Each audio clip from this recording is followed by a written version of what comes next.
Alhamdulillah wassalatu wassalamu ala rasulillah amma ba'd fa bismillah assalamu alaikum rahmatullah. Indeed, all praise and thanks are due to Allah, and peace and blessings be upon His Messenger. Proceeding to the video, we begin with Allah's name, subhanahu wa ta'ala. So peace be upon you, welcome and greetings. Now we're going to cover something called the Maddus Silah, which is the elongation of connection. So this is how we'd spell it: Maddul Silah.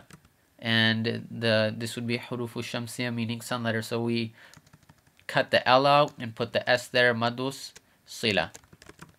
So the Silah, Mad again, elongation, Silah to connect.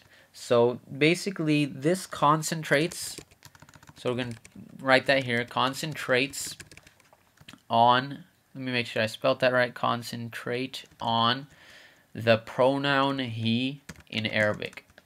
And in Arabic, the pronoun for he is the letter ha. So this focuses on the letter ha based on ending form or original form at the end of a word. So this might not make any sense right now, but this is only specifically concentrating on words that have hu attached at the end. So that's all. So now here's the rule.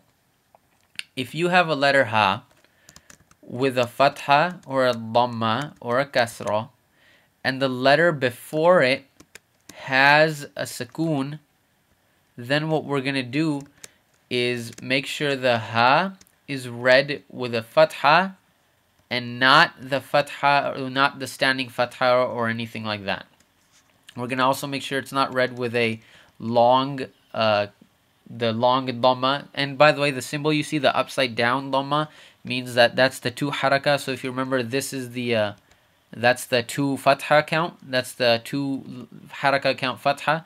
So this is the 2 dhamma count, and this is the 2 kasra count, just for your information. So now when we have the ha, we're going to want to make sure that we notice that if the letter before the ha has a sukoon, then the sukoon, the letter on the ha, or the marking on the ha, the fatha, dhamma, or kasra will only be read for 1 haraka. So, in other words, if we rephrase that, if there's a letter ha, and the letter before it or after it has a sukoon, before or after, the ha, if it has a fatha, dhamma, or kasra, it will only be read with 1 haraka. Now, if the ha before it or after it, if both letters have either a fatha, dhamma, or kasra, it doesn't matter, then the ha will be read for 2 haraka. So we'll go to an example in the Quran in Surah Al-Masad, and we'll notice over here we have ma aghna. So right here, this is madul munfasil because we have the squiggly line, then we have alif after it.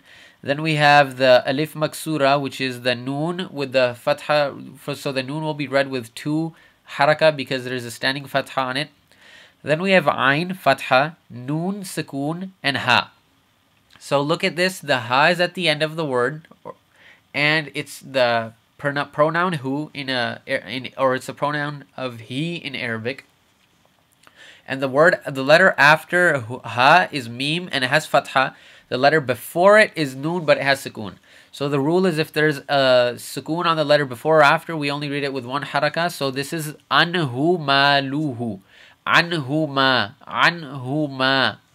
Now over here you have lam with dhamma, ha, and you have an upside down. In the Quran you'll see it, but this is what it means. So now you will also know the ruling, inshallah. So if you look at this ha, before it, you see the letter lam with a dhamma, and after it, you see the letter waw with a fatha. So since both letters, before and after, have either fatha, dhamma, or kasra, it doesn't matter which one, the ha will be read for 2 haraka. So altogether, this ayah will read, ma aghna anhu maluhu wa ma kasab, if you know the ayat. So this ha will be read with 2 haraka. Now a question might come, the way there's an alif after this fatha, or after this fatha alif, or after this mim fatha with alif, then what does that mean? What do we do to the ha? So it's the same concept. We're going to apply the munfasil rule in Surah Yusuf. A'udhu billahi minash shaitanir rajim. Bismillahir rahmanir rahim. There's a lot going on. قالوا, both of these are madul asli. So you have qa, 2 haraka, lu, 2 haraka, fama, 2 haraka, jaza'u, that's madul muttasil. So that's 5 haraka or 4 depending on what you do. Then you have a ha with now if we look at the ha, the letter after it is alif. So if you remember, if there's any elongation in the letter after is alif in the next word, that's madul munfasil, meaning detached mud. So we're gonna apply 2, 4, or 6 haraka. Personally, I do 4 anyway. So I'm gonna make sure that I do 4 haraka on this ha, because the letter before it has a fatha, dhamma, or kasra, which is that hamza, and the letter after, which is alif, has the fatha, dhamma, or kasra. And since there's an alif afterwards, we're going to make sure it's 4 haraka.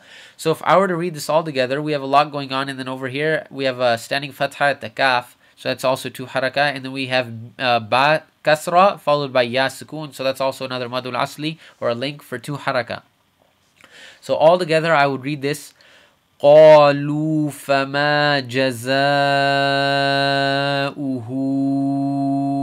إن كنتم كاذبين.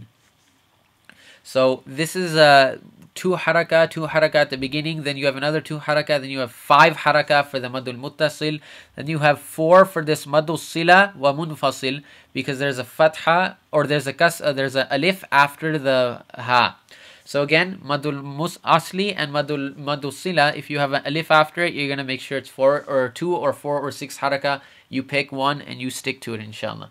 So this is the madul sila. Just remember, if there's and also any musahif, any mushaf you read from, it will have the little marking of the ha. So now you know what it means, and now you know the rule. So inshallah, you can prolong it if you notice the marking to do so. And now you know why. So alhamdulillah, wassalamu alaikum wa rahmatullah.